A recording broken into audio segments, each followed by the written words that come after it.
looking in the mirror. Do I look good? I got my extra bands on. I got my other shoes on. We need more dogs. And welcome back to the latest and greatest episode of the Shaving Points podcast. My name is Jayton May, joined as always by my co-host Quentin Crisco, talking draft. Going to look over some of the teams, give our hot takes about what we think are future Hall of Famers. So, you got anything you need to add, Mr. Quentin? Did the Sixers win? They were going to overtime when I first came down here to set up, and I did not check again. Your Philadelphia Sixers did win 112 to 106. We got a series in now. the Garden. Yeah, and going back to Philly now. Jalen Brunson hit like a bomb near not like halfway between the 3-point line and half court to send it to overtime. Or not Jalen Brunson. What am I saying? The Tyrese Maxey. Yeah. I've heard so much about Jalen Brunson all week that the name was just stuck in my head. I don't watch basketball. I watch football. We're here to talk NFL either. Tyrese Maxey, though, 46 points, 17 for 30 from the field. Pretty good.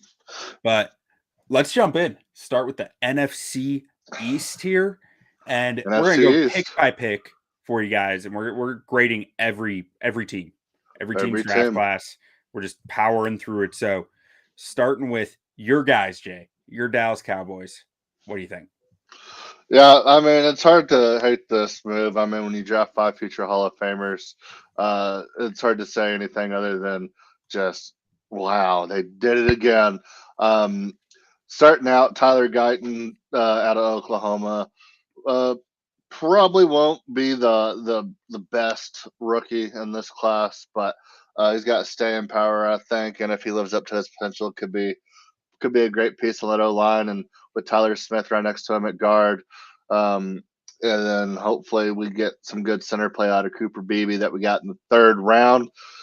Could be the next Great Wall of Dallas incoming. So very excited about that. They always hit on offensive linemen when they go after them. It's very rare that Cowboys offensive linemen don't work out. Connor Williams is really the only one that comes to mind. Then he ended up being an all-pro center when we needed a center, and we never tried him at center, so that was a little befuddling. But moving on, Marshawn Nealon out of Western Michigan. Love this pick for the Cowboys. Opposite, I guess he's going to be in rotation with Sam Williams out there. And then on top of being opposite of Micah Parsons, this is never a bad place to be on that defensive line. I think he's going to absolutely feast out there, especially if we can get some interior pressure with our 7th round guy, Justin Rogers or Mozzie Smith or Osa Digazua. I hate to break it to you. I don't think Justin Rogers is creating much pressure. Hey, what if he does? There was nothing in his tape that made me think he's there to create pressure. He's there to do one thing and one thing only, and that's eat space. Yeah, eat space. I mean, we have Osa rush the passer, so we're good there. Boom. Yeah, then we got a big position of need in Maurice Laifu from Notre Dame. Great pick. I mean, I think he's going to be a day 1 starter. Then we have Demarion Overshawn coming back from injury, who looked great going into last season. So hopefully those 2 linebackers can hold it down for us. Kalen Carson's still the draft. I mean, at 175, I mean, this dude's an absolute monster out of Wake Forest. So all in all, really like it. Yeah. Ryan Flaherty out of Southeastern Missouri State. He's fun. He could be good. I mean, he's Michael Gallup. Yeah, I mean, he could be. So I was telling you pre-show at the Senior Bowl, and this is about the extent of what I know about this guy, other than that he's from the Chicago area, is that on day 3 of the Senior Bowl, he made an incredible catch down the sideline, and I just turned around. I was like, who is that guy? That was an incredible catch. That's about the extent I know of Flournoy, but he got my attention.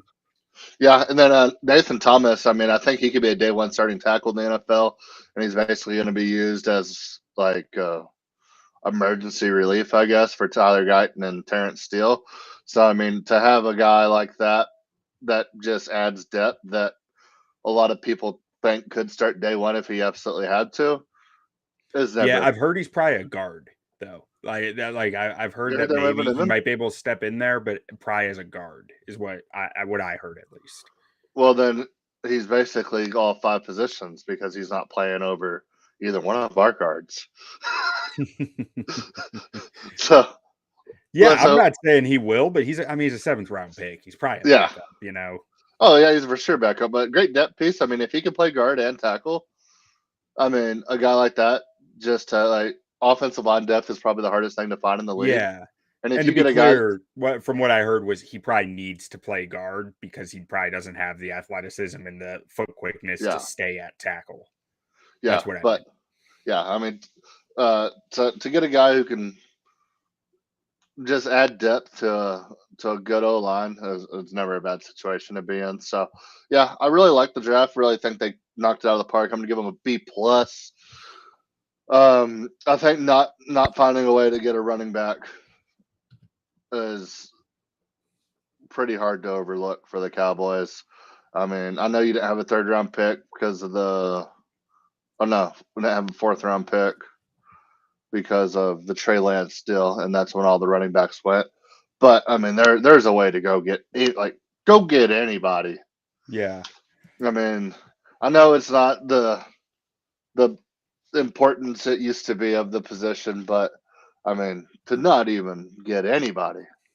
So I'll talk through my grades here real quick. For Guyton, I gave him a C for that pick. I mean, I thought it was a little early to take him, honestly, because he's such a project, but the upside is huge. So like a C is just like that's fine in my Yeah, book because the upside. Marshawn Nealon, a C minus. I just thought this pick was a little early for him, and I'm generally skeptical of 2nd-round edge rushers. I do think there's some untapped upside there because the coaching staff at Western Michigan kind of didn't have a great plan for him. And I think he might profile similar to a guy like Daniil Hunter under Mike Zimmer. But until we start to see some of that, I mean, I have a hard time loving that pick. So that's a C minus to me. But then the rest of the class, I mean, and you can see my grades right here on the screen on the right side here. So Beebe, that's an A. Beebe, Cooper Beebe. I thought that was great value at 73. Maris Liufau. I mean, I thought the consensus board was lower on him than I was, but I thought somewhere right around like 90 to 100 was his range. Take him at 85. That's a B to me. That's solid. Kalen Carson, A minus. That's a real strong pick. He is a little bit slower, so that's probably why he fell, and that's why this is an A minus, not an A to me, because I do think he is somewhat limited.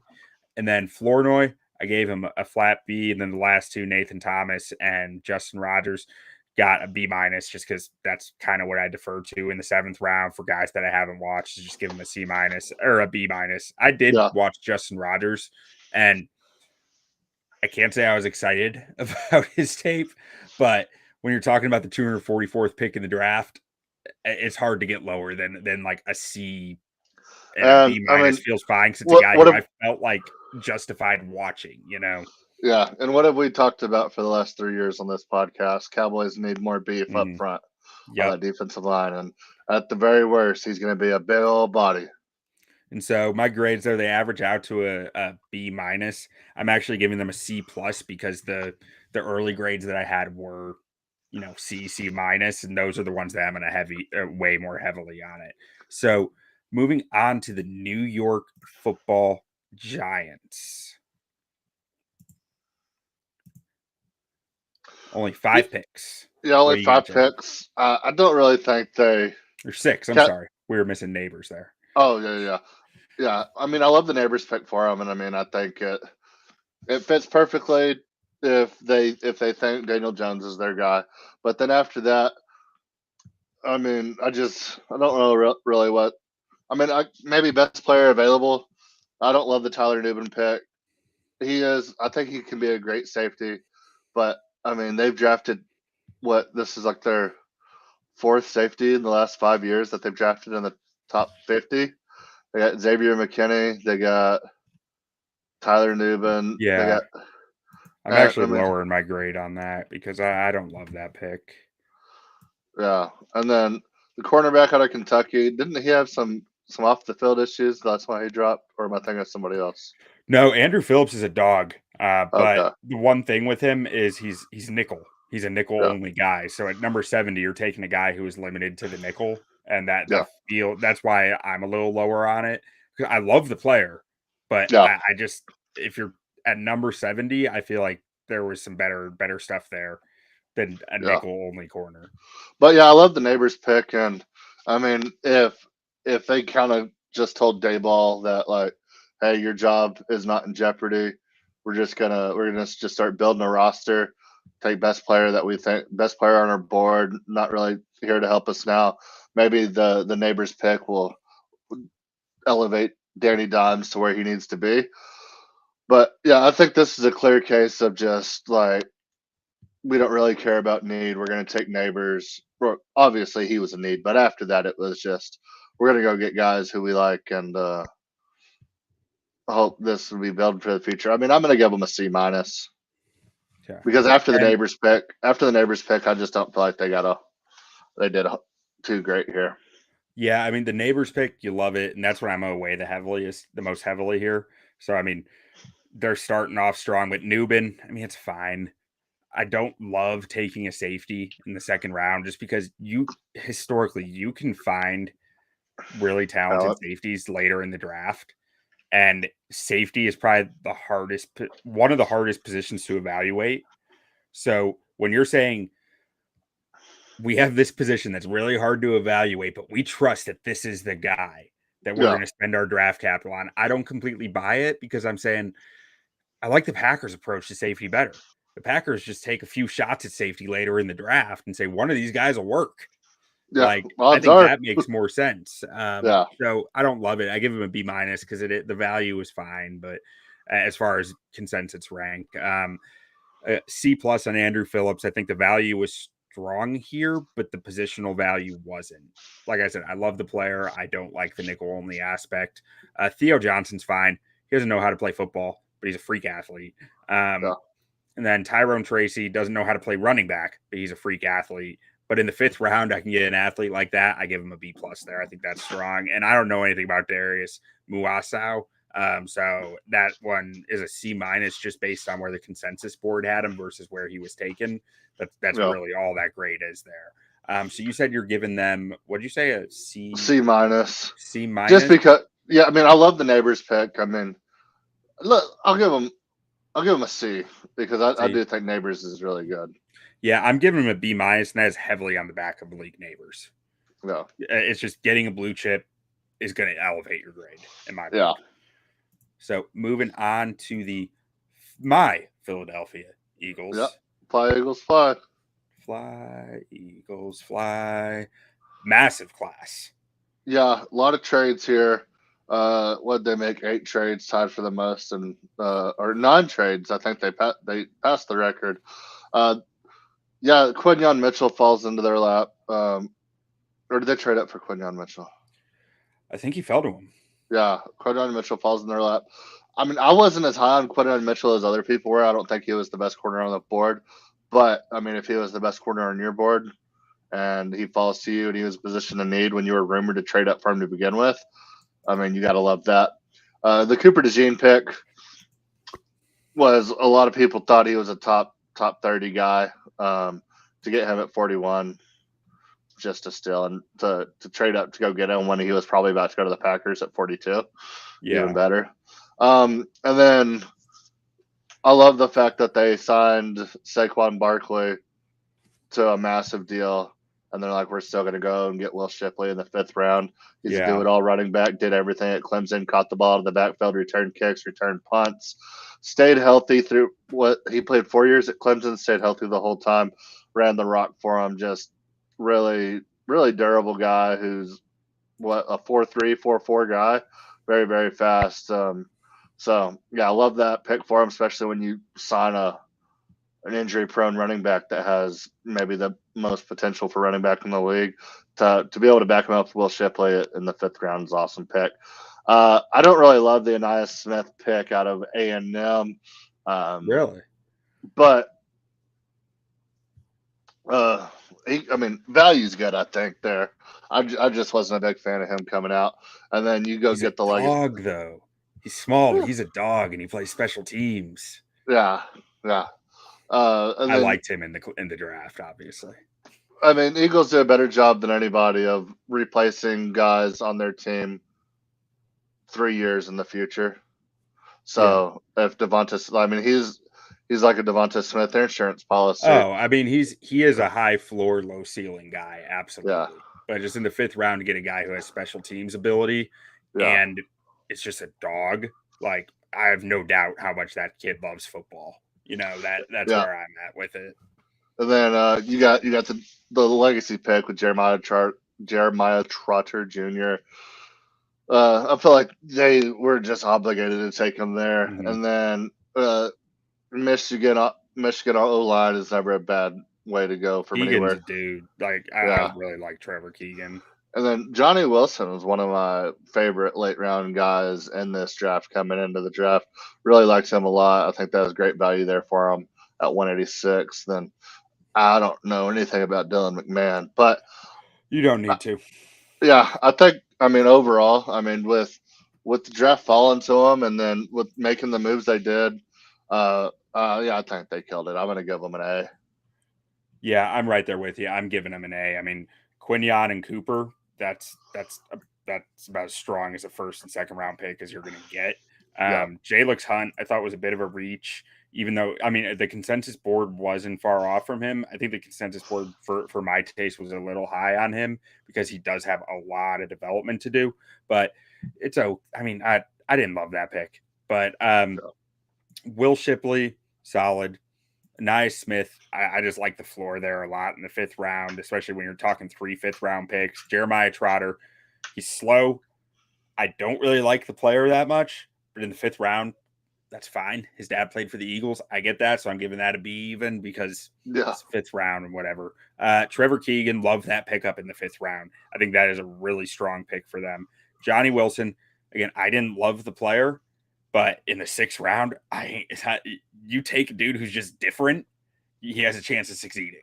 yeah. Like that's strong. And Dylan McMahon, I don't think he's going to make an NFL roster personally, so that I'm lower on that one. But again, it's the 6th round. Who really cares? I'm giving him an A overall because that's just a strong draft class. All right, Yep. moving on to the Washington football something. Washington football team probably about to change the name again. Yeah, I mean, I don't even know what their new name is going to be, but what do you think of this one, Jay?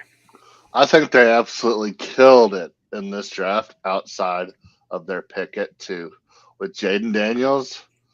I didn't love that pick at all. I thought Drake May was the better quarterback. But outside of that, I mean, if you believe Jaden Daniels is your guy, getting Newton in the 2nd round where they did, absolute steal on that defensive line that they went and signed all of Dallas's guys. And then they still have Deron Payne and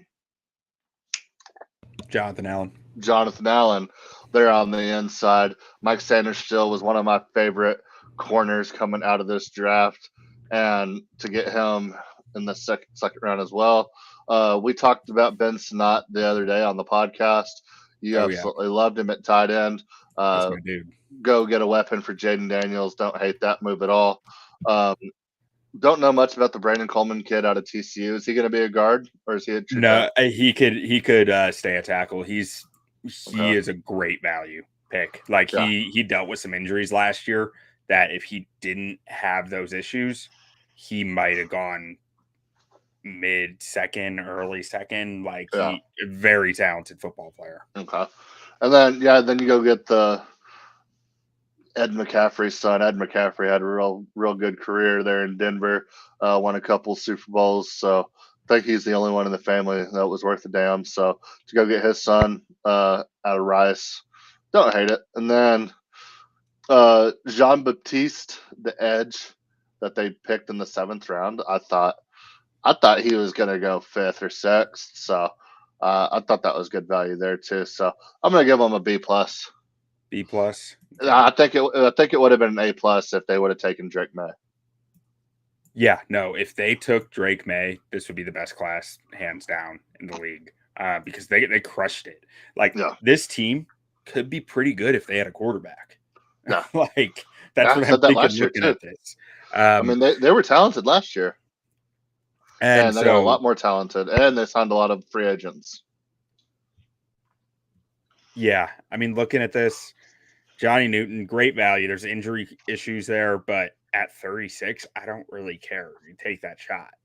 Sane Restrill, nickel guy, but he's a bit more unique. Like that's why I'm more higher on this one because it's like he can be used in a variety of roles, almost like a dime backer, a safety at times, and a nickel. Like he's just a unique talent. So that's why I'm higher on him than I was like an Andrew Phillips. Ben Sinnott, love Ben Sinnott. This pick was maybe a little rich for him, but I don't care. I'm still giving it a B plus because he's Ben Sinnott and he's just that dude.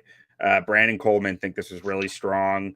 And the rest of it, I can't say I watched any of these guys. I watched a little bit. Javante Jean Baptiste, long way to go. With for a 7th round pick, he's got the upside that you're looking for, so that's fine. I mean, I'm giving them an A minus, and it's because they messed up. I mean, I'm going B plus.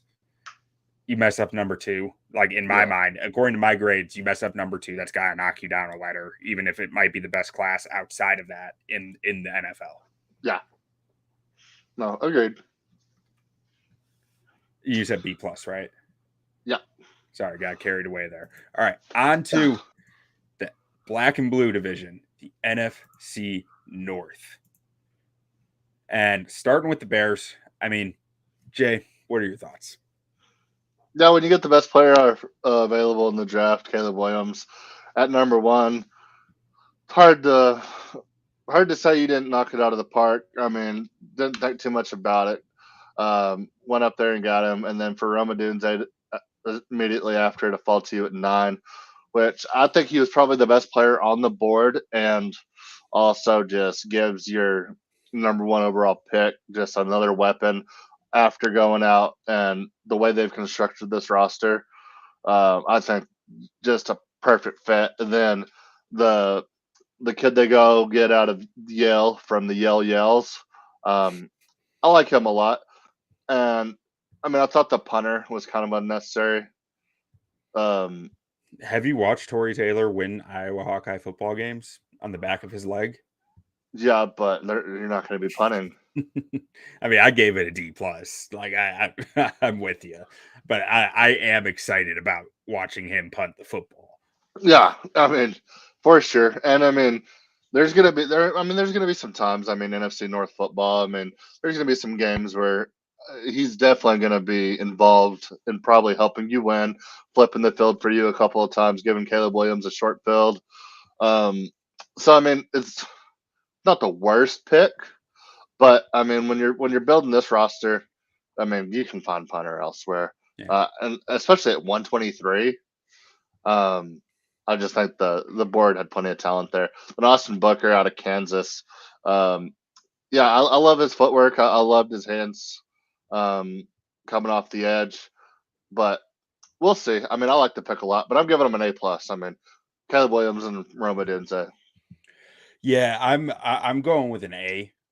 If they had nailed 75 and 122, I'd give him an A plus, but they didn't. I like Karan Amagaji, but I don't love him here. I felt like he was more 4th round value to me because he's such a developmental guy. Great traits. The traits are awesome, but he didn't dominate consistently enough at the Ivy League level for me to feel really strongly about him. Huge Bears fan though, local kid. So I love that. And then Torrey Taylor is the other one that knocks it a little bit. But when you crush number 1 and number 9, thank you Atlanta Falcons, by the way. We couldn't have done it without you guys, and Carolina Panthers for that issue as well. But when you crush those first 2 picks, it's hard to not like you're gonna get an A. So this is an A to me. I love the Booker pick too. I thought that was really good value. Yep. All right, on to the Detroit Lions. Dan Campbell's dudes. Just biting kneecaps and not apologizing. Yeah, so Terrion Arnold I thought was the best corner in the draft. He falls all over to the Cowboys. I wanted the Cowboys to take him right there. I thought it was a no questions asked type of pick, but to get an extra third round when supposedly they would have taken Tyler Guyton there if they had not been able to trade back. Which, I mean, they said the same thing about Tyler Smith when we drafted him and we traded back to grab Tyler Smith. Said the same thing about Zach Martin when we traded back and drafted Zach Martin. So either they always just stick to their story or they truly would have taken those guys no matter what. And it's worked out so far. So good for them and good for the Lions coming up to get Terrion Arnold. I think this dude's an absolute dog. And then to follow that up with Ennis, is it Rackstraw? I always thought it was Rakestraw, but Either way, I love this kid out of Missouri. I think going back to back corner is great, especially when you look at that division, the wide receivers that the Bears have, and then the wide receivers that Minnesota has. sorry, I wanted to see if I had phonetic spelling for it, and I don't. But yeah, you look at some of the wide receivers in this division. I mean, it's gonna be a high flying division. It's gonna be like the Big 12 of the what Midwest. Is that considered Midwest country? Yeah. I don't know where the Midwest begins and all that, but yeah. I think the Midwest begins at Pittsburgh and ends in Minnesota. That sounds right. But yeah, I mean, I think they killed it on their first 2 picks. And then going to get the kid out of, is he from London? British Columbia. So I think that's the same thing. That's Canada, I think. Oh, Canada. Yeah, British Columbia is Canada, I think. Yeah. I think you're right. Let's do some investigating. Canadian province. Yeah. Oh, yeah. That's Canada, all right. Sure enough is. All right. So, I mean, perfect. He'll get there right in time for the Bears to build a dome. But no, I mean, dude's a freak. Just freak athlete. He looks very, very scary. He is a Dan Campbell guy through and through. And I mean, this is a depth piece. I mean, you still have they still have Taylor Decker, correct? Or they lose Taylor Decker? Yeah, they still got Decker. Yeah, and they just signed Panay to the biggest deal in NFL history for an offensive lineman. I think they still have both their center and their guards. They signed a guard. The one I was looking for. I mean, when you get a depth piece at 6'8", 352 pounds, runs a sub 540, looks like that. I mean, just a guy who's going to eat kneecaps and be a depth piece for you when you probably have the best offensive line in the NFL. Hard to hate. Do his calves get bigger with every kneecap he consumes? You would assume so, yes. Because those things are like massive. Yeah. No, he's a big old boy, and he's got the body for it for sure. So, yeah, I mean, trading a future 3rd round pick for a 4th round pick is a little questionable. It's rich. It's for a guy like that, it's rich, but like I get it. Like I gave him an F on that pick, but I do get it. Yeah, and then you go get the safety out of Utah. I thought he was pretty good. The running back. Oh yeah, who's the safety out of Utah? I knew there was a safety out of Utah. I didn't know his name though. The safety. I just figured he is a safety. No, the safety / running back. Oh, okay. He's both. He's going to be a running back in the NFL. It sounds like. Okay, then they go get interior D lineman out of the SEC from LSU. Don't know much about Wingo, but you go to the SEC to find interior D lineman, and I'm never gonna knock that. I can tell you plenty about these last few guys. Like Sione Vaki, it's probably better that he is a running back. He lacks some instincts and coverage. Like he's a maniac as a safety, like a downhill nightmare. But he also just kind of runs around like a chicken with his head cut off sometimes, and doesn't. I'm not sure that'll fly in the NFL, especially if you're running split field concepts, or he can't be a single high safety. He needs to be a box safety. There's a lot of limitations there. So I think running back is the better spot for him. Mekhi Wingo is just a twitched up ball of energy. It's like 285 pounds, super fast first step. He was a steal here, in my opinion. I thought he was a top 100 player in this class. I do think there's some injury issues that pushed him down the board. He did tear his ACL, I believe, and was coming off another injury. So that's probably why he fell. And then Christian Mahogany, I was lower on him than most people. I mean, I thought he was like a late 4th, early 5th round pick. A lot of people liked him as high as like a 3rd round pick. He's nuts. If he hears me criticize him, he might come rip my head off. He is Perfect. he is angry and he is athletic. There's a lot to like, but he is almost detrimental. I felt like on tape sometimes because he's just so out of control out there and just like a missile running around, like not necessarily running around with purpose.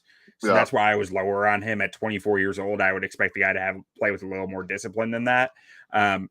It seems like the NFL may have felt that way a little bit too. Either that or an injury issue. He did tear his ACL a year and a half ago, so maybe there's some red flags there. But either way, getting him in the 6th round and Mekhi Wingo in the 6th round were absolute steals. This class is an A to me. Yeah, I'm gonna give it an A as well. And I just really love what they did, going to grab 2 corners back to back, then grabbing 2 offensive linemen when you already have the best offensive line in the NFL, who are both dogs. I mean, love that. Then go shore up the running back position where you already have some money or some assets invested in. Yeah, I mean, I think they killed it. And on to the worst team in the National Football League, the one that no one likes, the Correct. Green Bay Packers, who Yeah, drafted everybody. Yeah, so I look at this draft and I give them an F. Moving on. All right. F minus? Yeah, F minus. Okay. So just to talk through it a little bit, Jordan Morgan, this was an odd pick to me. Like, I give it a C. Yeah, they want to Terry Arnold, I think. He is a offensive tackle whose arm length is probably going to limit him to playing offensive guard, it would seem, unless he's one of the outliers. But on sub 33-inch arms scream offensive guard. But his play demeanor and his play style is much more suited for offensive tackle, which makes me wonder how high his ceiling actually is at guard. If he's not, he just doesn't have that nasty trait to him. Yeah. I'm not sure that he's that effective of a run blocker, which it concerns me a little bit for a guy who's projecting inside to guard. I love his tape. Did the I Bears just worry about the length? So I'm assuming Bears and Packers are going to play Week 1 again this year. I mean, that just seems like a recurring theme at this point. Yeah, maybe. Yeah, just make sure Montez Sweat is on him the whole game, and probably going to ruin his career. And then Edgerrin Cooper, I thought this was a little rich for him. He's probably one of the top 3 linebackers in the class, no matter who you ask. I think I had him number 3.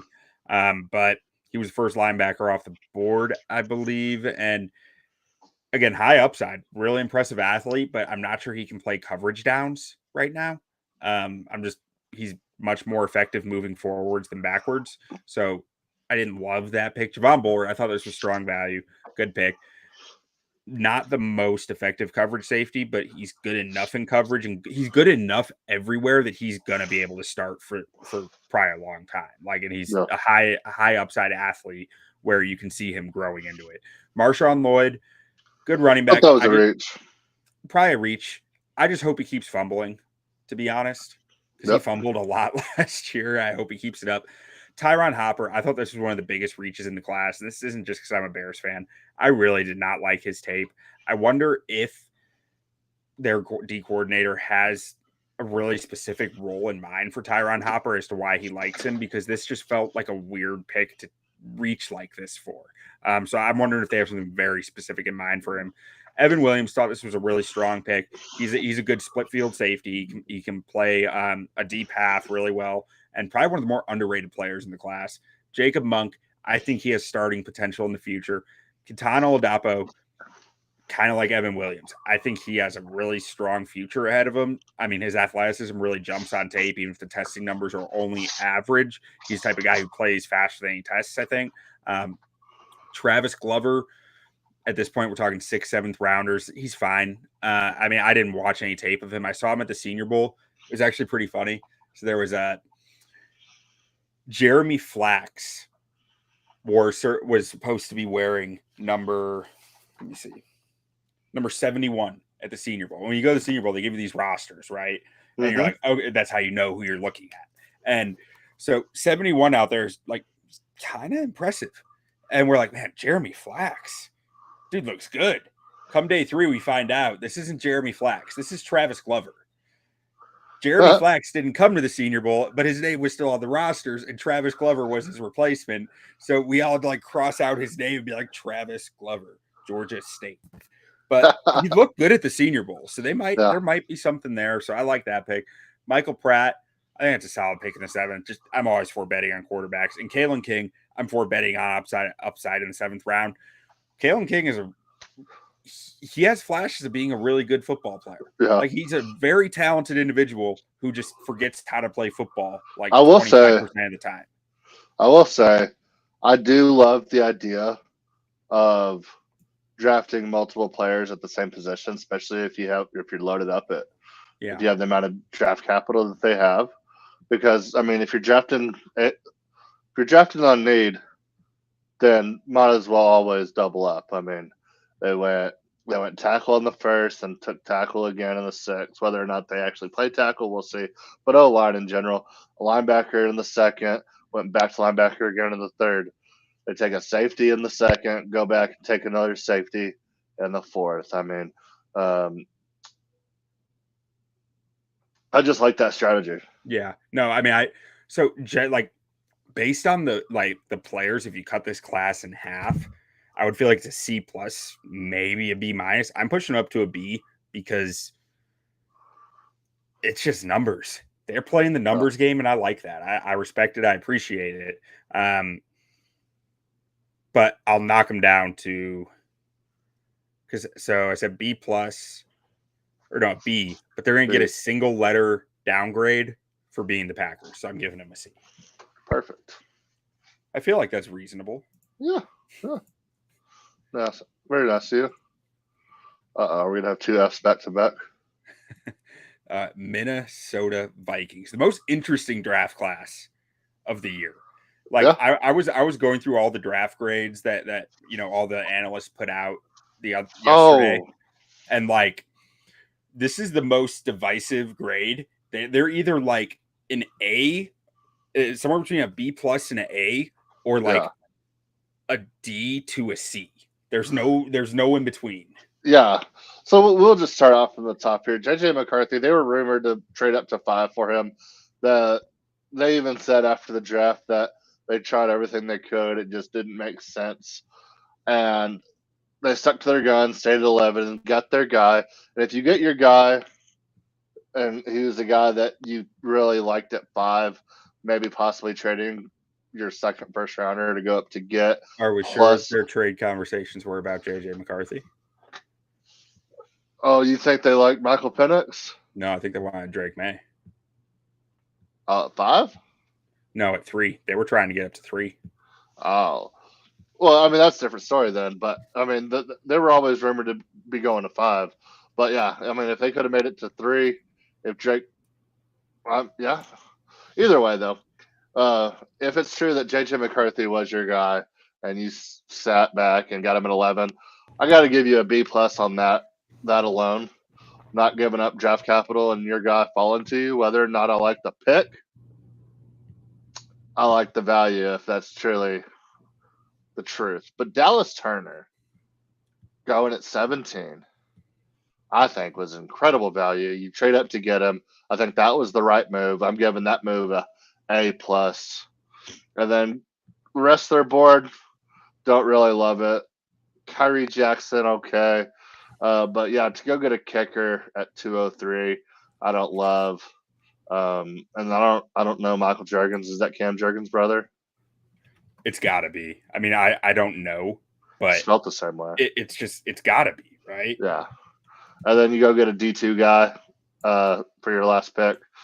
Can't say I hate that either. I mean, you don't really know how D2 guys are going to translate to NFL talent, so you go get them at 232 and hope for the best. So yeah. Overall, I think I'm going to give.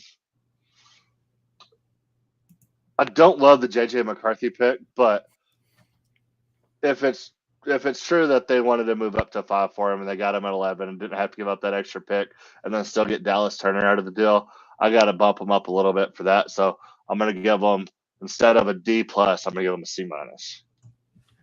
Okay, so But I where do I'm think at, I do think Dallas Turner is one of the biggest steals of the draft.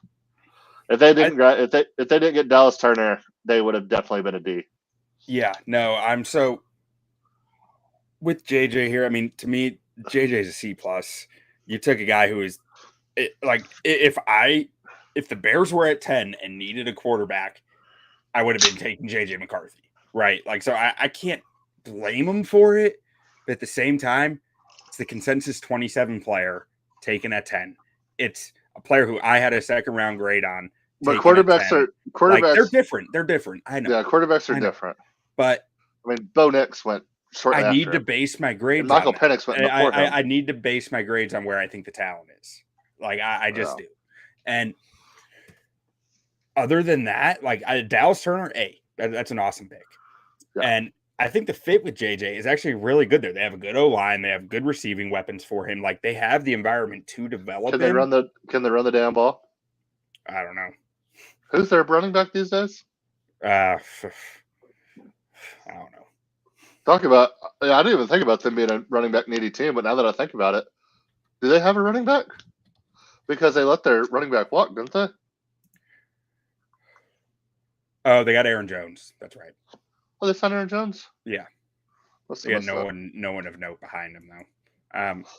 So really, where I end up with this, because outside of those two, you have a 4th round pick in Kyrie Jackson. I don't love Kyrie Jackson. He's an athletic freak, but his tape left me wondering some things.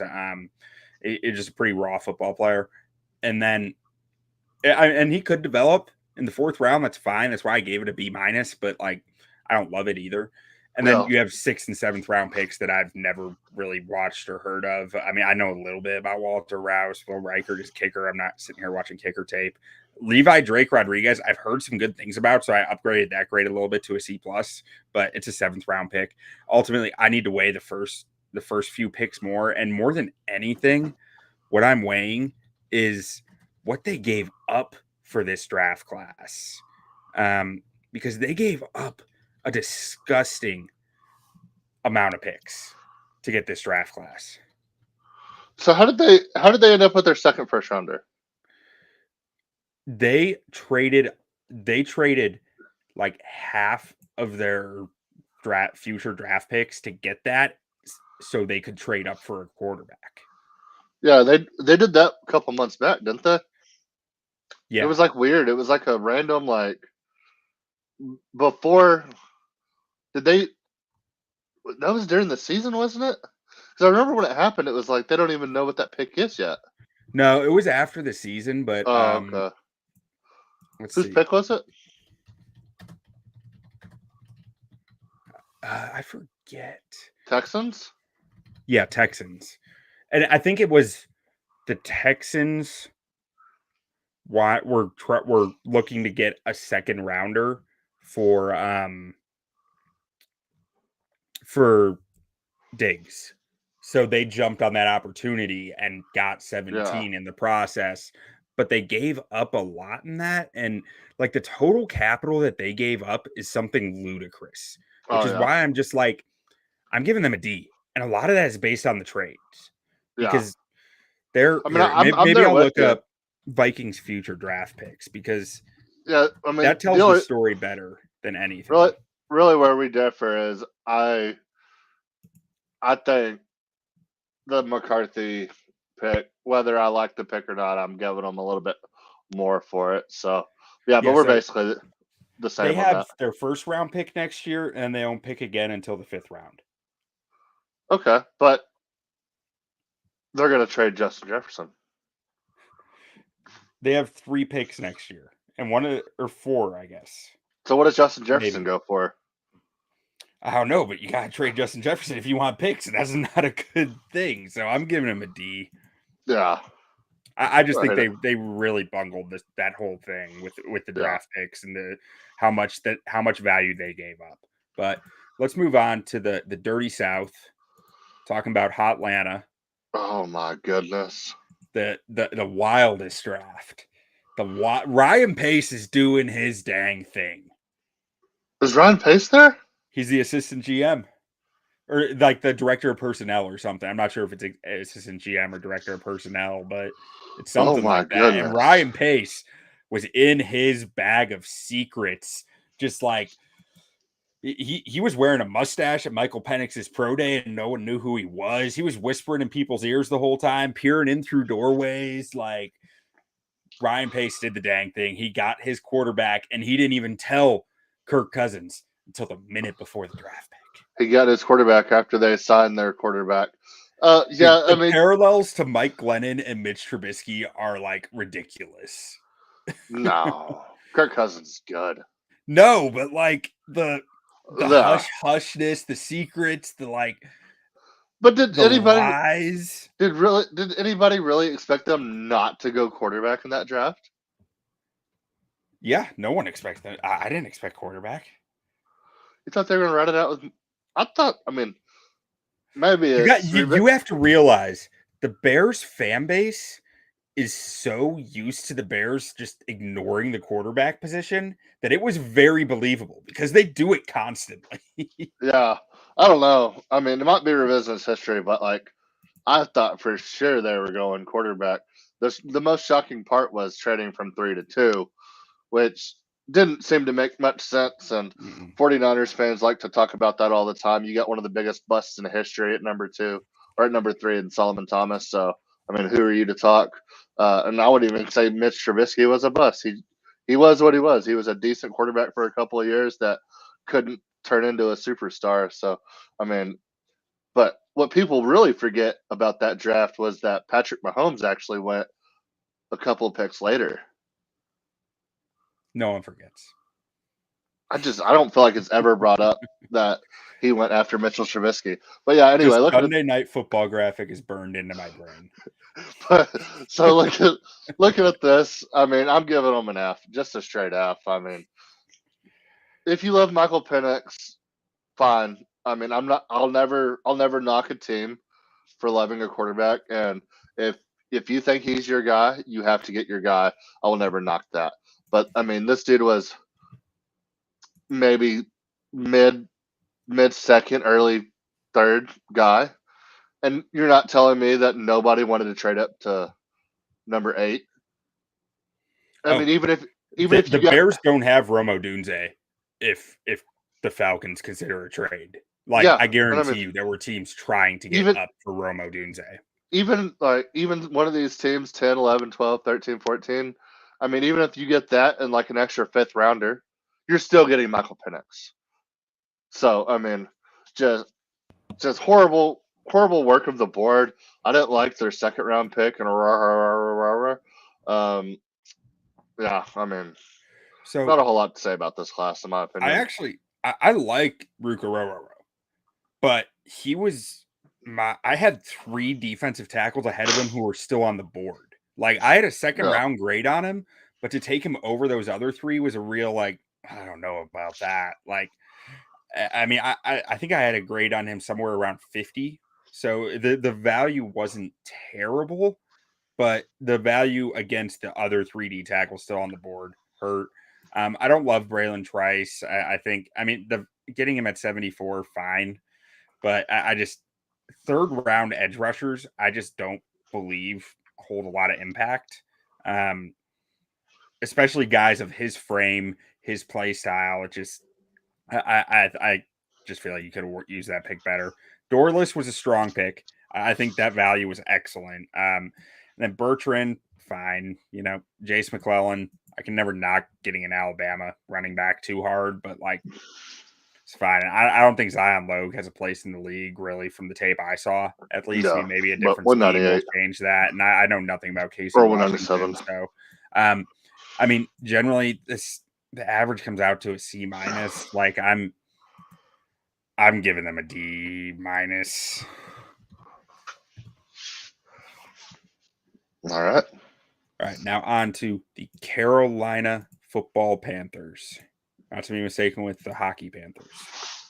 Yep. Okay, starting this one out, Xavier Legette trading up from 33 to 32 for this. I mean, I think if it's a Bill Belichick kind of talked about it on the Pat McAfee show a lot on their live draft day broadcast that, I mean, positions like offensive tackle, edge rusher, quarterback, cornerback, those high paid positions, wide receiver, it makes sense to have that fifth year option available to you.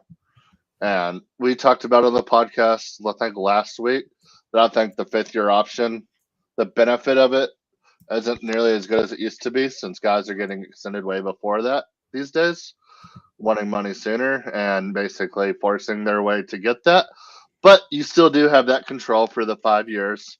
So, I mean, if he's your guy, I like it. I mean, I don't really like Xavier Leggett, but he's got one of the greatest voices I've ever heard.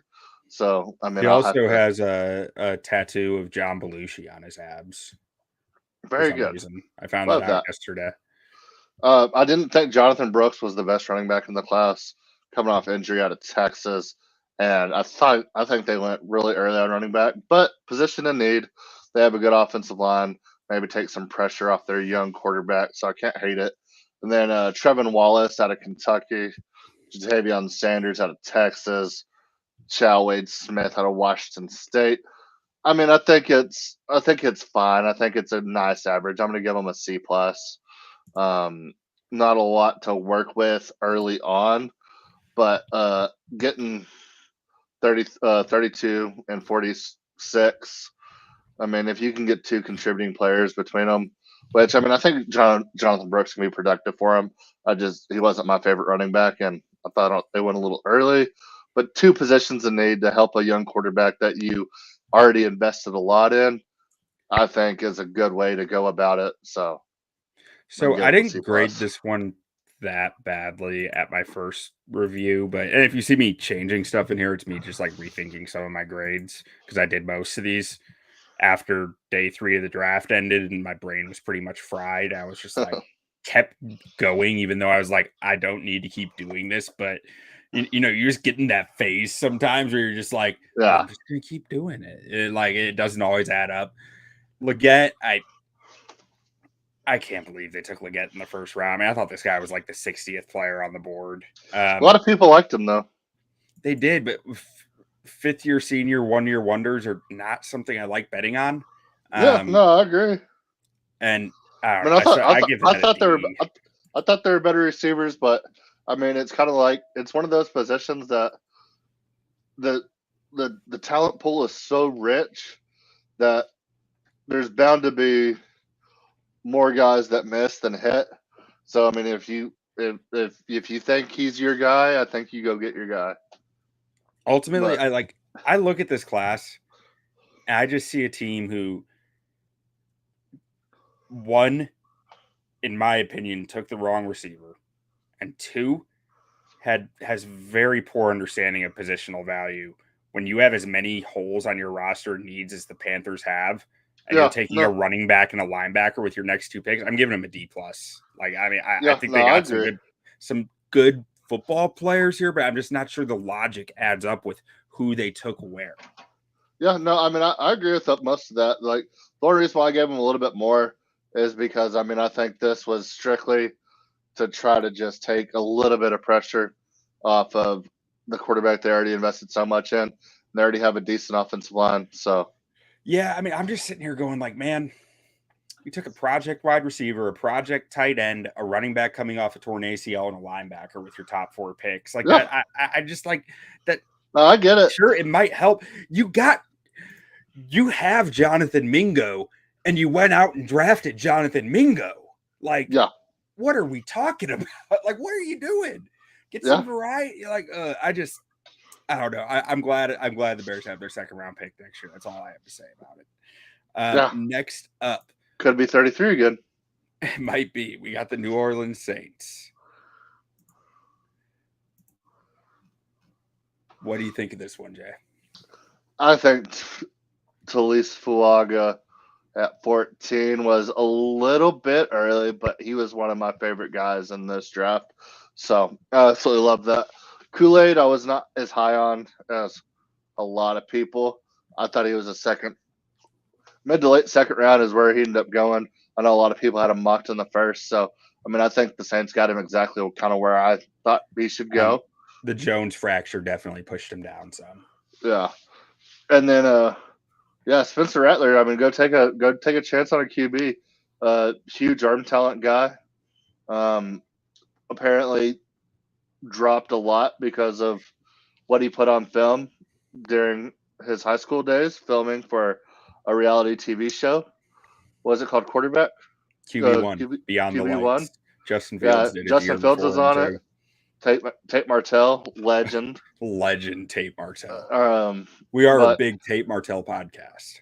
yeah, but yeah, I mean, I don't like Spencer Rattler, but you get the potential that he has in his arm at 150 in the fifth round.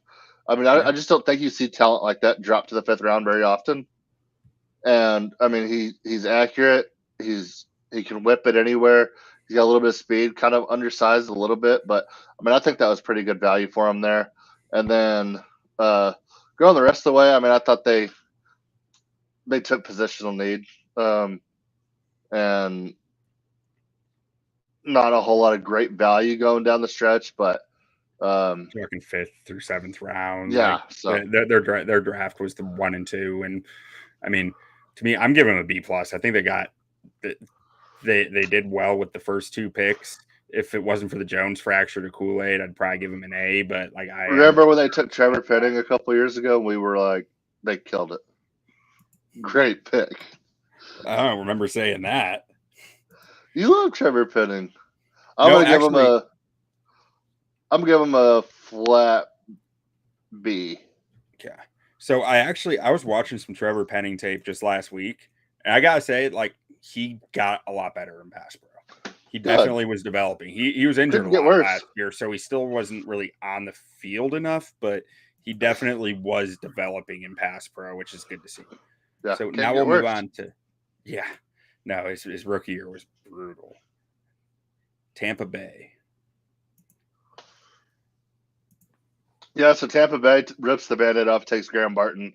We talked about it a couple of days before the draft that he was shitting up draft boards, but couldn't really understand why. We thought he was early second guy. He ends up going at 26, so kind of in that range that we both thought he was in. One of our props, I don't know if you jumped on it with me, was over. I think his over under was like 17.5 before the draft. Absolutely outrageous. We ended up crushing it on that. It was like plus 200 too. So yeah. But yeah, I don't hate the Graham Barton pick at 26. I mean, your potential Hall of Fame center just retired. Yeah, I mean, go find if you think he's the best player available and a position in need. Pretty obvious pick there. And then going the rest of the way, I love Bucky Irving out of Oregon. I think he could be a dude, and I mean it's a mid to late round running back, so got him at 125 in the 4th round, so it's not like too crazy, but I mean I think he can definitely contribute from day one. So yeah, I mean I think they did fine. I'm just gonna give him a flat B minus. Yeah, I'm giving him a C plus, and I mean Graham Barton, I think that's a solid pick at 26. Chris Braswell, again, day 2 edge rushers. I don't love them like that. If I'm taking edge rusher, I want a day 1 or day 3 because the day 3 guys are the guys who fell under the radar, might have more upside but are less proven. Guys who tend to go on day 2 tend to be, you know what they are, and it's usually not good enough to be a good edge rusher in the league. Yeah. So like day 2 edge rushers scare me, so I'm a little lower on that one. Tyke Smith's fine. Jalen McMillan, I think, is a really strong pick at 92. And I like Bucky Irving, even though his testing wasn't strong. So I'm giving him a C plus, and a lot of it does ride on that edge pick, but it's a fine draft. It's really how I'm feeling. Yeah. You say B minus? Yeah. All right. And do you want to switch it up? So how about we start doing just our favorite pick, our least favorite pick, and final grade, just to get this speeding up a little bit. Yeah, I texted you a second ago. I was going to say if you would be down to just do AFC teams tomorrow. Tomorrow I can't. We could do next week. Yeah, we can do AFC next week. Okay, let's just do NFC. Let's keep the same format then. We'll do NFC this week. That way we don't. Week. That way we don't shortchange nobody. Yeah. So, all right, looking up at this next draft, a lot of picks. Marvin Harrison Jr., probably the best player in the draft. Arizona gets him at 4, and then turns around and did they trade back into the first, or did they have 2 firsts? They had to. Okay, I think they had actually 2. traded down from their second one, I believe. I think you're right too. Darius Robinson, I liked him out of Missouri. His consensus rank looked like it was about 36. They got 27 and get him. I think that in that 25 to 40 range, I think the talent is pretty close, and you take the guy that you you have confidence in. So love that for them. Got their guy in, They traded run back. such a flexible front there that Yeah, Darius Robinson could be really interesting. Jonathan Gannon does some really a variety of different looks in his fronts where he's odd, even, like a D tackle is a DN, a DN is a D tackle type stuff where I think yeah. Darius Robinson can really thrive. And then you go get the quarterback out of Rutgers. I didn't think he was the best corner on the board when they took him, but I did like him. Oh, he's a dog. He's a Yeah, dog. He Trey ain't scared of Benson. nobody. Trey Benson, one of my favorite running backs in the draft. You go help out Kyler Murray coming off injury after going to get him Marvin Harrison Jr. They've been building up that O line. I love the Trey Benson pick. Probably my second favorite running back in this draft. So love that pick for him. Isaiah Adams out of Illinois, don't know much about him. Tip Ryman out of Illinois, don't know much about him. But overall, I mean, going through, I mean, a lot of picks here. Dadrian Taylor Demerson out of Texas Tech, just an absolute freak of an athlete. If he could Rabbit. just if he could just figure out, like, if he could just like put the pieces together, it's all there. He's a huge body. He's a freak athlete. Converted running back. Yeah, I can jump out of the gym, like, just absolutely freak of an athlete. And you get him with a crazy maniacal defensive minded head coach like they have there. I think he could really shine Mm-hmm. if he can put it together. And in the 4th round at 104, I absolutely love that for him. So really hope he can put it together there for him. But then go a little bit more down, Tejon Palmer out of UAB. I liked his tape a lot, actually. Really? I He haven't was one seen of any. he's one of the guys. I don't know how he came across my timeline, but yeah, I was looking at mid to late like wide receivers for the Cowboys, and he was one of the guys that came up. And he's real crisp, fluid runner. I liked him a lot, so I like that pick for him. But yeah, overall, I mean, you get Marvin Harrison Jr. and you're a team with a lot of holes, and you filled a lot of holes, and got some good value in the meantime. I got to go. Let me go A- here. Yeah, I'm thinking A- too. I mean, Marv, that's a perfect pick there. I don't have anything more to say. I already talked some Darius Robinson. Max Melton is a freaking dog. This was early for him. I don't care. I watched both Ohio State games from the Ohio State games of the last 2 years where he is manning up Marv Harrison Jr. And Chris that dude is a Olave. freaking dog. I love Yeah, Max Melton. Trey yeah. Benson, it's fine. I don't love Trey Benson. I always feel like there's something missing in his tape, but he's got all the tools. He's probably going to be a solid running back. So at that range, fine. Isaiah Adams, I really liked his versatility. And Yeah. like he could maybe play tackle in a pinch in the NFL, but he's a guy who was a guard. He is a guard. And Illinois' right tackle went down last year, and he played right tackle all season, hurting his draft stock. He is a guard. He is not a tackle as he played last year, and it knocked him down boards because his tape was not tackle tape. But I think that he's a solid pick in that range, even if it was outside the consensus. And then Yeah. Dadrian Taylor Demerson, love him, obviously. Red Raider, Wreckham Tech. Xavier Thomas is another guy who I think will be interesting in this defensive front for Jonathan Gannon. He's an athlete. He was a really highly rated recruit and a guy who Clemson doesn't know how to develop their defensive linemen. I don't know what it is. Like in the last 2 years, it's like every guy who's coming out just doesn't know what he's doing. It feels It almost feels like Clemson doesn't know how to develop players anymore. Yeah. And then Christian Jones, I think is really solid right tackle depth. Like I think that he is a really good value there, even if he might never be a starter. I think he's a solid backup. So I'm with you, A minus.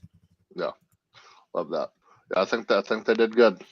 Yeah, and Clemson just might not know how to develop anybody anymore. It's wild. Yeah. Now we are moving on to the Rams, formerly of St. Louis, currently of Los Angeles. Yep. They took a first round player for the first time since Jared Goff. And they go get one of my favorite players in the draft, Jared Verse, out of Florida State, followed by his teammate, Braden Fisk. I love both of these first two picks. Two top 40 picks. You go get two of, in my opinion, of the better defensive linemen available in that top 50 range. Can I give my opinion on the Braden Fisk pick for a minute? Yeah.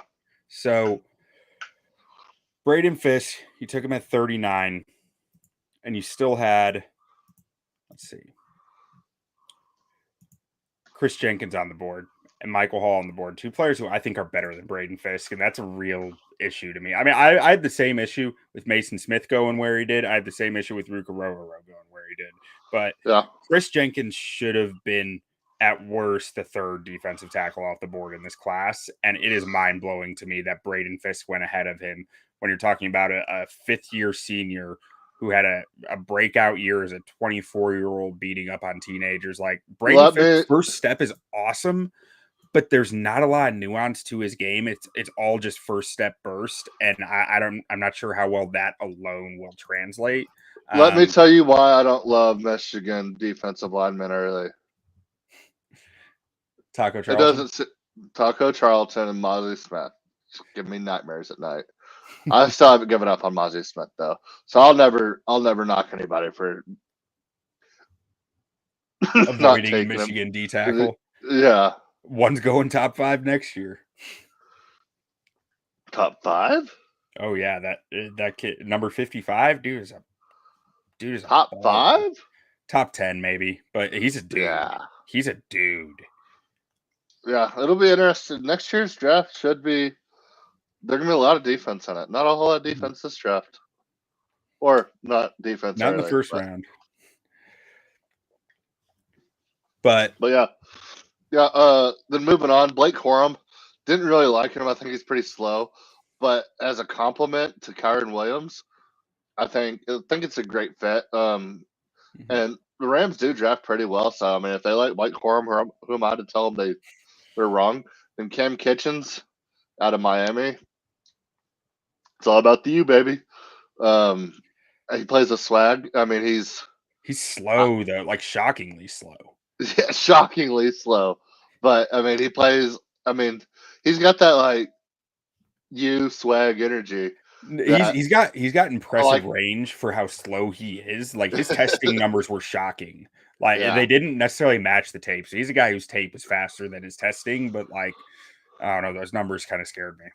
Yeah, and then they in the 6th round they took the fourth wide receiver from Texas this draft in Whittington. I think he showed a little bit at Texas, but I mean, the 6th round. I mean, I think it was worth the risk there, especially with Puka Laduka already there. Cooper Kupp, probably gonna be out of the league here pretty soon. I wouldn't be shocked if he retires in the next year or two. So yeah, I mean, I think all in all, good draft. Go build up defense. You go get a running back that could help your team. Overall, I'm giving him a B minus. I mean, I don't think it's great, but I don't think it's bad by any means. So I'm going to go up against some of my rules with this class because I love their last 2 picks. And I hate to base any grade off 6th and 7th rounders. Like, to me, I see they went high floor with their first 2 picks, which is fine. You know, those guys, they're going to be able to play and start in this league. I don't think there's a question about that with Verse and Fisk. It's just I don't think their ceiling is all that high either. Now, Corum, that's fine. Kitchen's fine with it. Tyler Davis, I think, is a really strong 6th round pick. I really don't get why he was falling down draft boards. I'm assuming it's health related, But in the 6th round, you take that chance on a guy with a medical flag. I'm cool with it because his tape is way better than a 6th rounder. And then Bo Limmer might be the steal of the draft, in my opinion. At Arkansas. Getting this guy in the 6th freaking round, I have no clue. Like, Brugler had a 4th round grade on him. Brandon Thorne, the O-line draft guru, had a 4th round grade on him. I do not know why Bo Limmer fell like an anchor in this process the last few weeks. Is he an anchor? And I can't get an explanation. His anchor is probably his only, like, the only weak point of his game, in my opinion. And it's something that I feel confident in him being able to thrive without, because his technique's really strong. And then KT Levinson, I think he's a strong backup guard. He's a guy who you're going to be able to roster and be able to keep around as a backup guard. They did they signed 2 offensive linemen in free agency too, didn't they? Did they? I didn't catch it. They got one of Detroit's guys. So I'm giving them a flat B because I really like their day 3 selections, even if I don't love their early picks. Yeah. And then next up, I thought they drafted well. They say fuck them picks, and they go out there and they make a lot of picks. Yeah. Now we're on to San Fran, who, man, they draft weird, man. They just draft weird. I always feel like I don't think they draft well early on. I think Brandon Ayuk was like the last guy they got early that really worked out for them, but they draft late so well. Ricky Pearsall, don't love that pick for him. That was a reach. But I mean, his tape's fun. He's awesome, but I just don't think he's a 1st round player either. Yeah, so it's like you're assuming Debo's going to be gone or Ayuk's going to be gone soon. So try to go get that same type of gadget player as a Debo. But then if you trade Ayuk, you're going to have 2 Debo Samuels. I don't know. I didn't love Green out of Florida State either. But so then you go down like Malik Mustafa out of Wake Forest, I loved. Isaac Guerrero out of Louisville, I loved. And the wide receiver out of Arizona, Jacob Cowing, was really good this past year. Arizona was a sneaky, really good team this past year. So, I mean, I think they did well late. I don't think they did great early on. So I'm going to give them just a flat C. Yeah, I mean, so I liked Renardo Green's tape enough. I think there were some corners on the board who I liked a little more here. So I gave him a C on that pick. And then Dominic Puney was a pick I liked. Puney, I think it's actually announced. Puney, yeah. Yeah. But Kansas guy. I think he's a guy who has a chance to stick at tackle, but is probably going to end up being a guard. And I think he's going to be desperate. They're desperate at O-line. Yeah. And I think he's a guy who can fill multiple slots for you. That versatility can help you make sure you have the best 5 on the field. Yeah, I mean, they have a decent left tackle right now, so I would assume he's not going to play left tackle. But yeah, maybe he plays guard for a couple of years and then goes out whenever. I'm with you on that. I'm giving him a C. It was like their draft feels fine. Like I don't feel great about it, but it's fine. I mean, one of these guys is probably going to be like an All-Pro in 3 years. So yeah. It'll probably be like Jacob Tatum Bethune. Yeah. On to the Seahawks.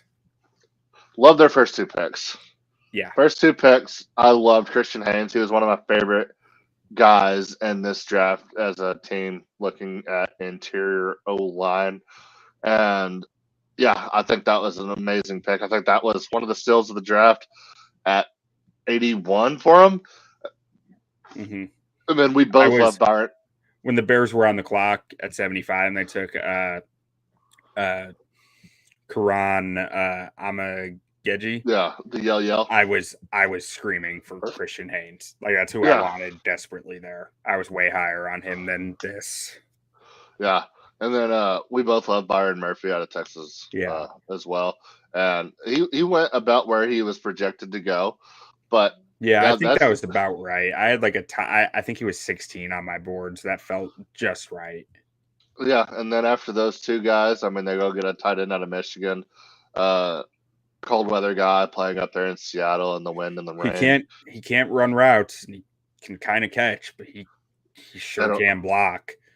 Well, they have a pass catching tight end already. Yeah. I'm not saying they don't. I'm just giving a description of the player. Yeah.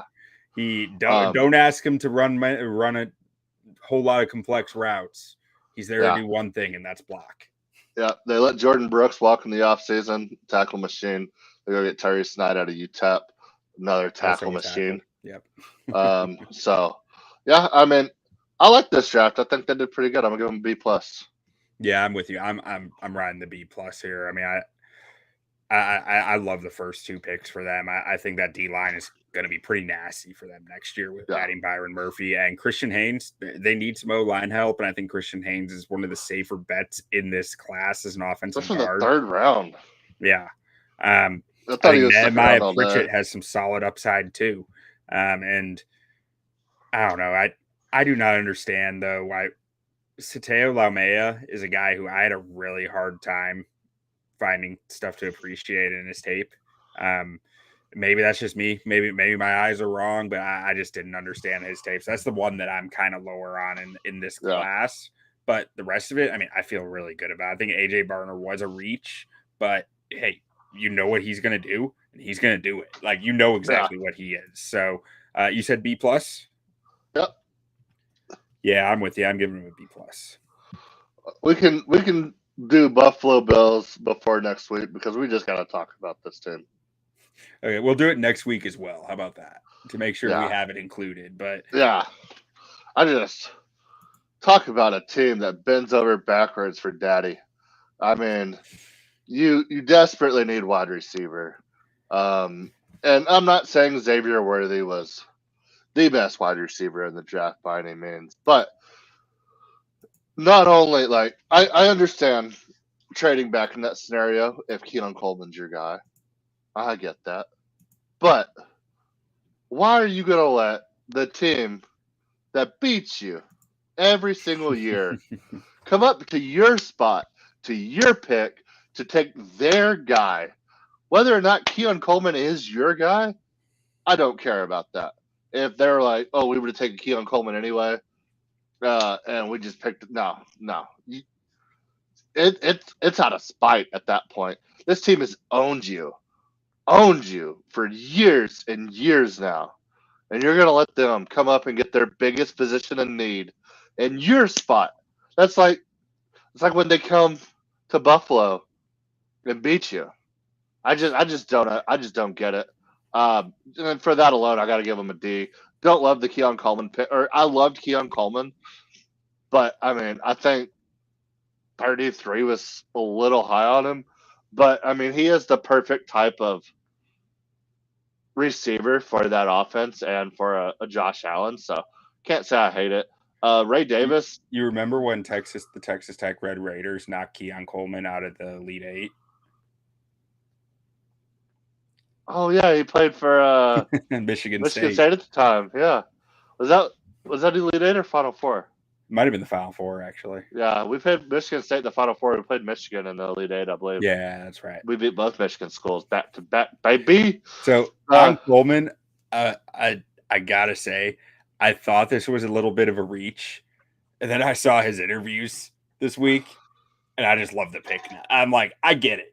That dude is awesome. That dude freaking rules. You get him in an interview room, and that's what you're getting. You're like, yeah, we're taking this guy. No, I mean, I liked him a lot. So did I. I mean, I had him, I think, around 40, so it was a bit of a reach. But, like, after I just throw the reach aspect away after seeing the interviews. I'm just like, yeah, that dude. Yeah. No, I like him a lot, and I think he's the perfect fit for Josh Allen. He said cold doesn't bother him, so hopefully he wasn't lying about that. So, I mean, he played at Michigan State. Basketball. And football. Did he play football at Michigan State? Oh, yeah, he played both. That's why he went to Michigan State. Oh, okay. For some reason, I was thinking he quit playing basketball to play football and then transferred to Florida State. He did. He only played, like, his freshman year in basketball or something. Okay. But, yeah. Don't love the Ray Davis pick out of Kentucky there, especially where they took him. Thought he was maybe the fifth best running back. But you need running back.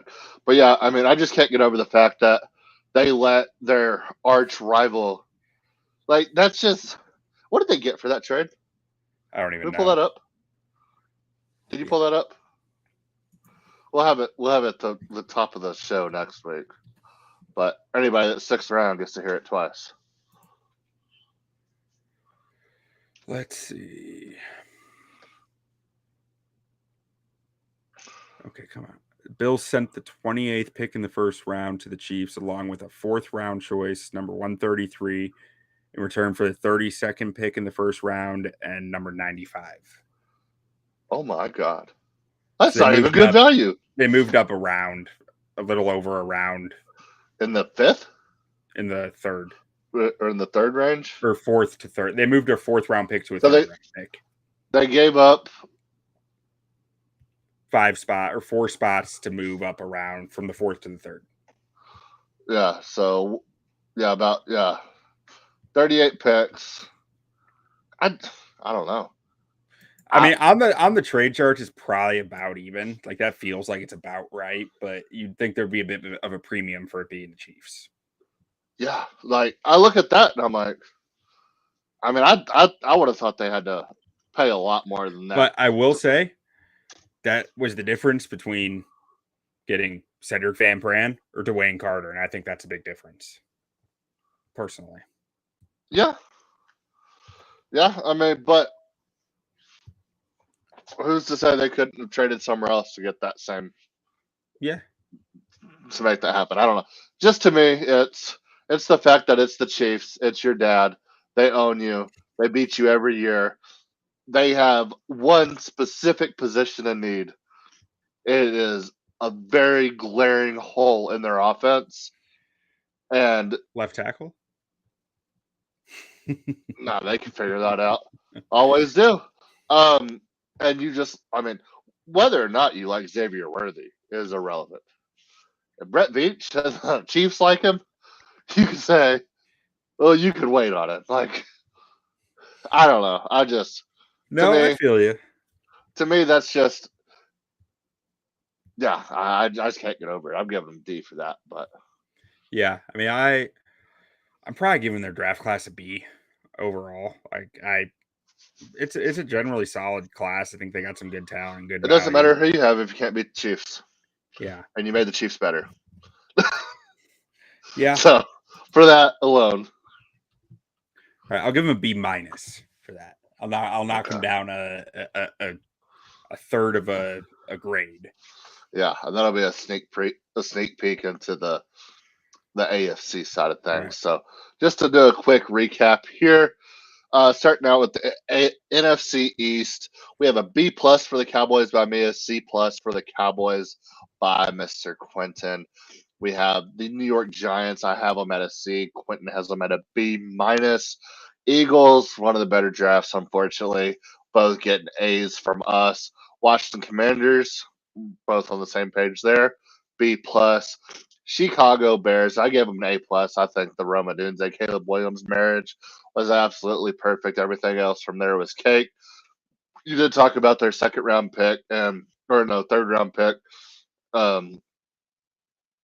Didn't love it, so knocked them down a little bit for that. Just giving them a solid A there. And the punter. Yeah, I forgot about that. Detroit Lions, straight A's from both of us. I think we both think they killed it in this draft, getting the corners they needed. Green Bay Packers, we didn't love it. I gave them F minus, gave them a C. Moving on. Minnesota Vikings, C minus for me, D for Mr. Q. Atlanta Falcons is my only true F in this.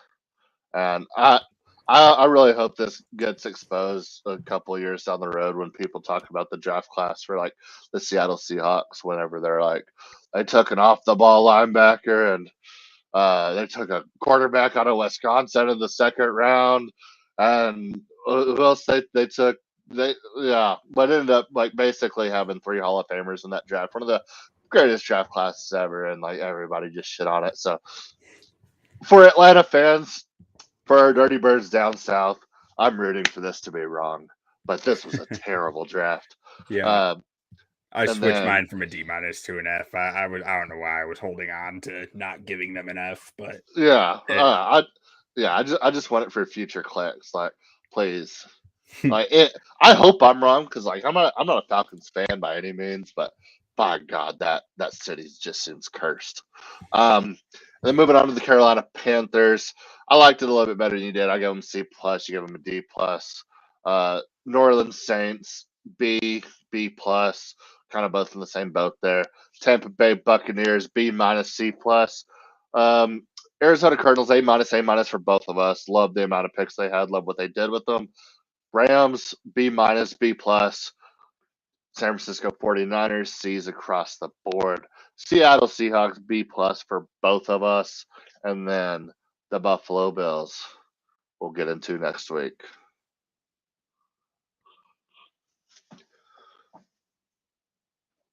I think we lost your audio. I'm back.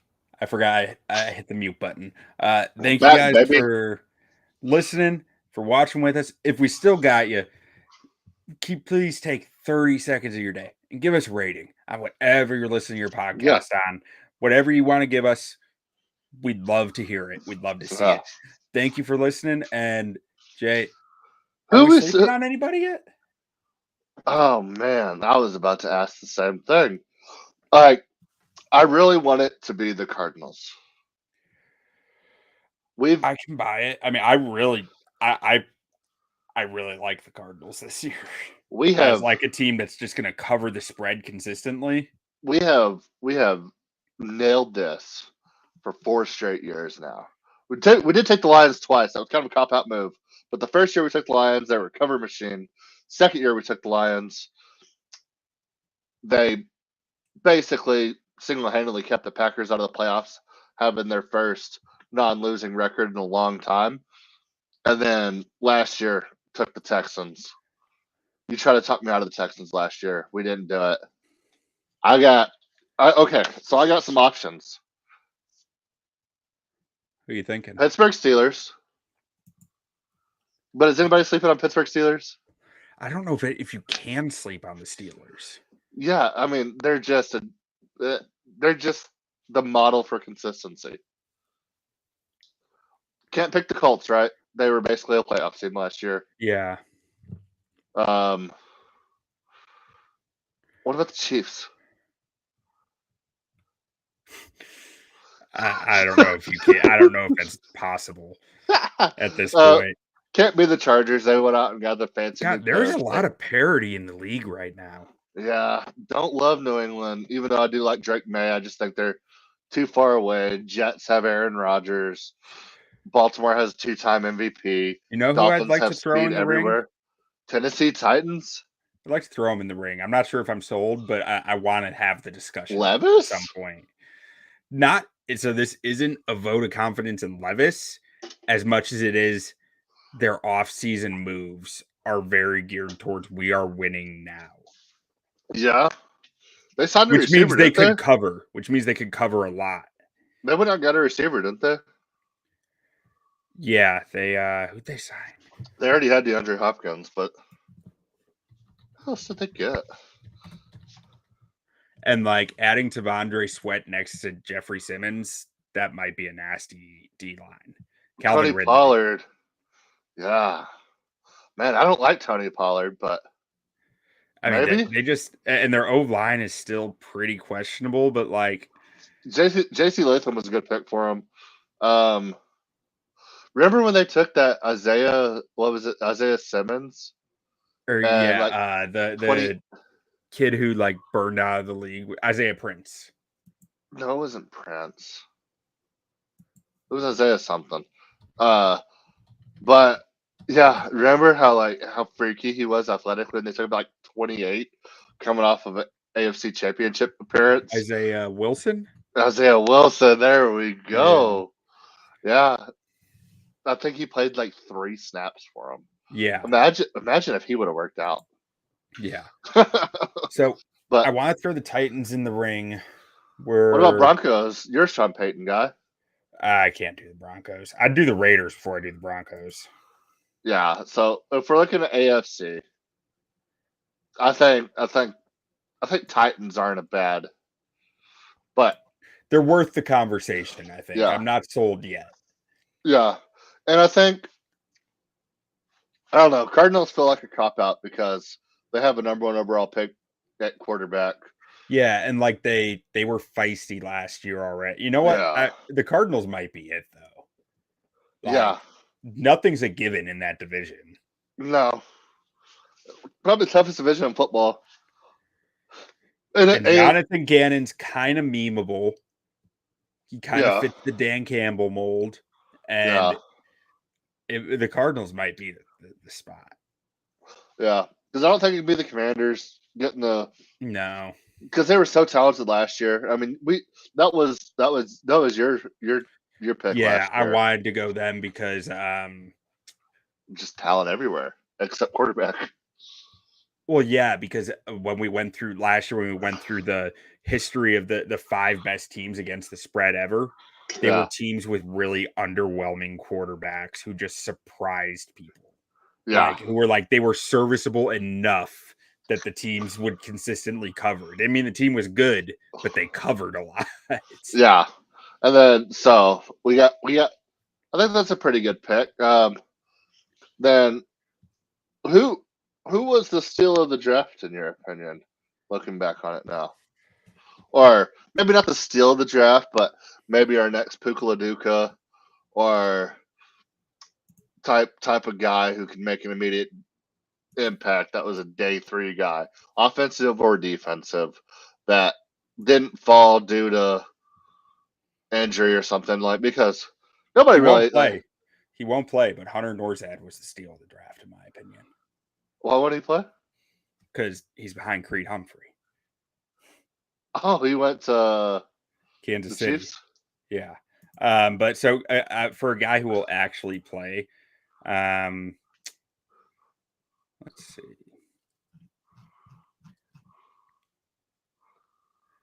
I think Chris Jenkins was a massive steal for Cincinnati. Well, that's a day 2 guy. Okay, so we're talking day 3. Yeah, day 3 guy. Because I mean, I think anybody in the first 2 rounds. I mean, yeah, maybe you. Jalen Wright. He's not really gonna he's behind so much though in Miami already. Yeah, I can't believe that. Cam Hart's gonna be a dude for the Chargers if he's healthy.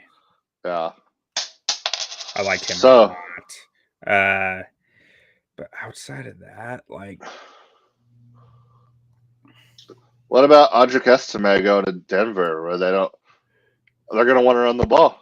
He'll be the dude there. Like that's a sleeper for like dynasty. I think that's a strong sleeper. You think he'll be the dude over Pookie? Yeah, I think he. I don't think Peyton likes Pookie that much. Well, Peyton doesn't. Not a very good coach. For receivers, I don't know if there really was many. Like, let's see. Yeah, let's go look at receiver. All the fantasy footballers out there. Jermaine Burton, but that was 80s. That was still day 2. Yeah. Is this in draft order or pick order? No, this is just in the order of like my grades. Yeah, let's go. Pick order here. Okay. So, getting in. Okay, so Jermaine Burton, 80. That's a day 3 guy, right? Or day 2.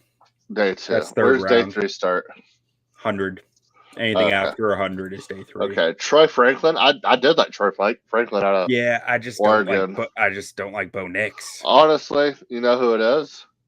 We just talked about it. It's Shaquan Jackson out of Tulane. That dude flew. That Tulane offense. That mean, what are they? The mean green wave or whatever, or just the green wave? Yeah, blue green wave. wave. Green wave. Yeah, we just talked about Tennessee. This could be a dude, and he is going to be the number 3 wide receiver there. 4. Oh, 4? Yeah, after your AJ Brown replacement. Oh, who was that? What was his name? Burton? No. God, what is his name? Just saw it a second ago. We just looked at the roster. Yeah. Got Calvin Ridley. TJ. Treylon Burks. Treylon Burks. He'll beat out Treylon Burks. Malik Washington, he won't play. It's Miami. Like, I love Malik Washington, but he's in Miami. And like, what about Ryan Flowerny? he's a long-term project. Like I don't think you see much production from him this year, but if he works out, it'll be like 2 years down the road. Yeah. Like Taj Washington, I think Taj Washington has a chance to make some noise, but again, he's in Miami. Like, Yeah. he's not going to see the field. Yeah. Johnny Wilson I like, but he's in Philadelphia behind two wide receivers that just signed long-term deals. I like Jamari Thrash. Yeah, Cleveland. Yeah, who's their quarterback now? Deshaun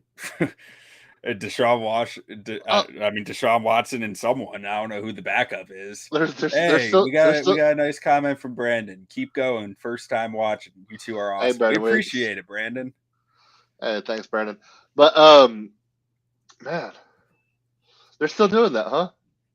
Yeah. I mean, they signed another quarterback, I think.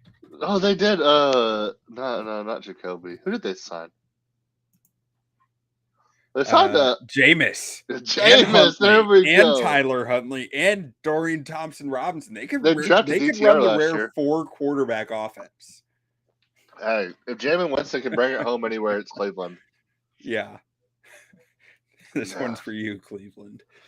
Yeah, I mean, there's some options here, but like let's go look at the running backs where they went. I haven't really looked at the running backs and where they went yet. And if you're still listening at this point, we thank you very much. Let's filter them by pick order here. Yeah. We talked about Jonathan Brooks going first, Trey Benson going. Talked a little Blake Corum tonight. Marshawn Lloyd was not very high on Green Bay after going to sign. Will Shipley could make noise. Oh, yeah. In a Kellen Davis offense that is probably going to ask the running back to catch the football. Yeah, Kellen Moore, sorry. But, yeah, Davis? I don't know. Oh, that's a Bears tight end from, like, when I was a teenager he couldn't catch a football. But, yeah. They got Saquon. What am I thinking? They got Saquon. No, that's what I talked about earlier in the podcast. But I mean, Saquon. I mean, but Will Shipley also plays special teams and can do everything. I don't know why we didn't talk about Marshawn Lloyd being a terrible pick for Green Bay in the 3rd round. Is he their guy? No, they signed Josh Jacobs to a monster deal. That's right. And they still have AJ Dillon there. Yeah. Audric Estime might be the guy. Did the Giants sign a running back? Is Tyrone Tracy their dude? Maybe. No, they signed who did they sign? Tyrone Tracy probably will be their guy, but they did Devin Singletary. I mean, Devin's fine, but Tyrone Tracy is going to have opportunities. Yeah. Braylon Allen will have an opportunity and at the Jets being the second. So?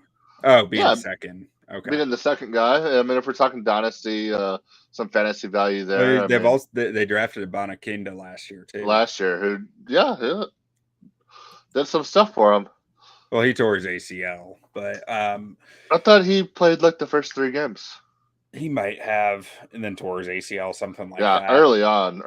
I think Allen's going to be a short yardage, like end zone, like goal line back for them, which could be fantasy points.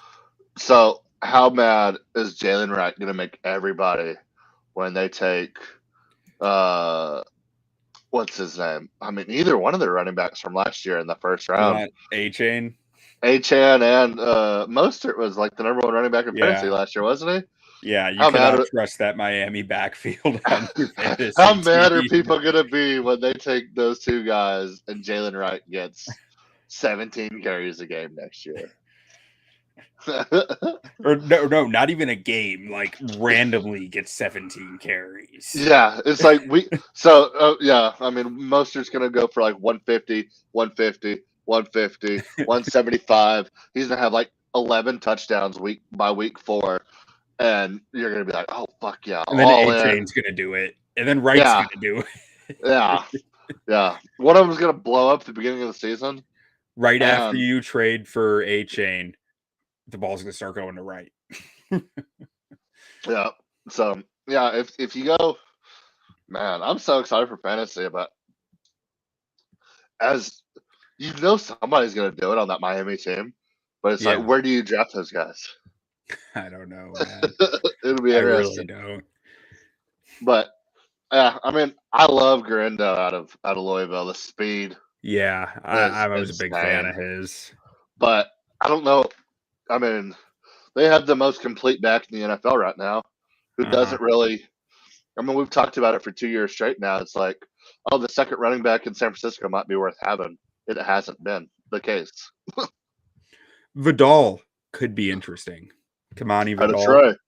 Yeah, I mean, they don't really have a running back there. They love, or Harbaugh loves to run the football. Okay, they got Gus Edwards and J.K. Dobbins. They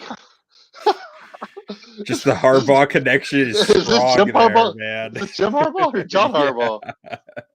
I didn't realize they signed both of them. When did they sign Dobbins? I thought he was still a free agent. And you know, at some point in the season, Atlanta's going to be handing the football off to Jace McClellan instead of Bijan Robinson, just for some reason. Oh, yeah. Yeah.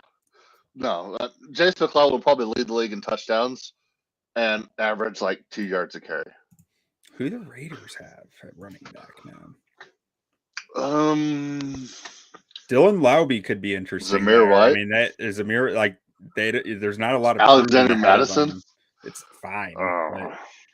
I like that. Could be a nice receiving back there. Yeah, he's an undrafted free agent. I liked him a lot. I thought the Cowboys would go get him. He went. Oh, he went in 6. Mm-hmm. I thought he was undrafted free agent. Jahar Jordan. Okay, so Houston signed. Or no, they traded for Cincinnati's running back, Joe the Mixon. old girl puncher. But and they have Damian Pierce. But I love this kid out of Louisville. Yeah, I like. This I haven't watched any of Jordan. Oh, really? I watched some Gurendo, but I mean, they were running like a 3-back rotation there that was really hard to follow who was in the backfield when I was watching tape. So it was just like I keyed in on Gurendo and moved on. Yeah. But I mean, I saw some of the other 2 running backs, but they were ripping off runs too. They're like the slightly weaker version of Felix Jones and Darren McFadden at Arkansas. What are the Jets doing? The Jets drafted 2 running backs, Braylon Allen and Isaiah Davis. In the 5th and in the 4th, and they've still got. Are they going to carry 4 running backs? Yeah. What are they doing? They always draft running backs, though. Interesting. I don't know, but I think that'll be enough yapping for tonight. We're almost 2 hours in, so I'm not sleeping on the Tennessee Titans. I think I can get on board for that. We'll see by the time we start going over rosters and everything. But join us next week. We'll talk AFC draft grades, maybe a little basketball. Who knows? We got to get wild sometimes. So we will see y'all then. And for now, we're not sleeping on the Titans. Correct? Correct. All right. We'll love to hear it. All right. We'll see y'all next boy.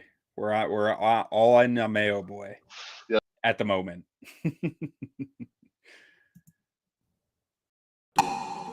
You play to win the game.